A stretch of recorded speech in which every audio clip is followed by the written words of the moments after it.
Hello and welcome to this tutorial, and in this tutorial we are going to learn about some Android Studio tips and how they could be useful for you when we start writing code.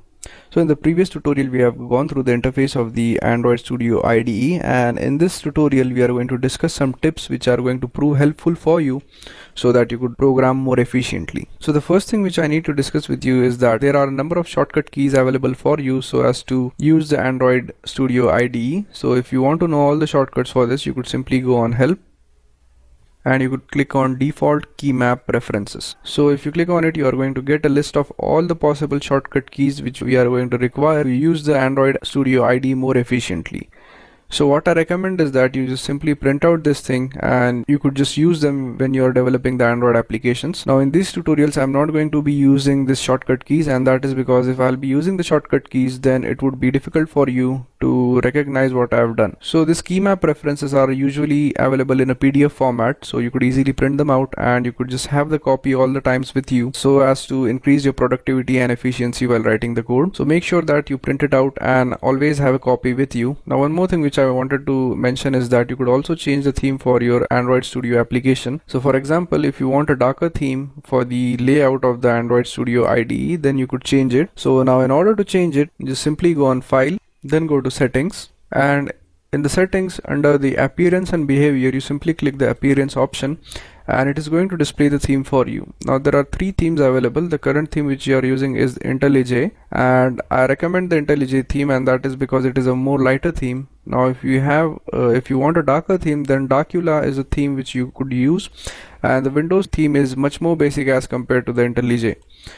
So depending upon your preference you could select the theme. So for example, if you want a theme in which you have a darker background, so you could use the Darkula, but I'm going to stay with IntelliJ as it is more clear and easy to understand. So once you have finished selecting your theme, you could just click on apply and you could click OK. So your selected theme should be loaded up by the Android IDE by now. Now one more thing which I wanted to mention is that when you go into the main activity.java file, you'll see that we have some Java code right over here. Now the thing is that if we encounter some error over here, then it is going to display us the error in this console window right over here.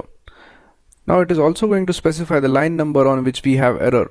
So it is important for us to just kind of check on which line we have encountered an error, but the thing is that we don't have the line numbers over here.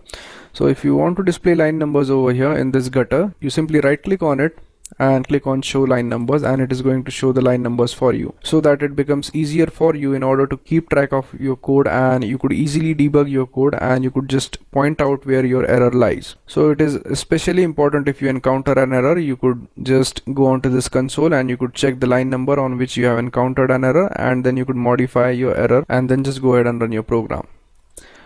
So that was the thing about the line numbers. So make sure that you have line numbers enabled on your Android Studio. Now one more thing with this is that it has an option which is called as the code folding. So for example, we have this import right here and it is going to automatically fold up all the imports into one thing, and it is not going to show the entire imports. So only if you unclick this, it is going to show you all the imports. Now in order to avoid confusion, we want to turn it off. So we want to turn off the code folding. So in order to turn off the code folding, we simply go on File, click Settings, then we click this editor option, and inside the editor we have an option which is called as code folding.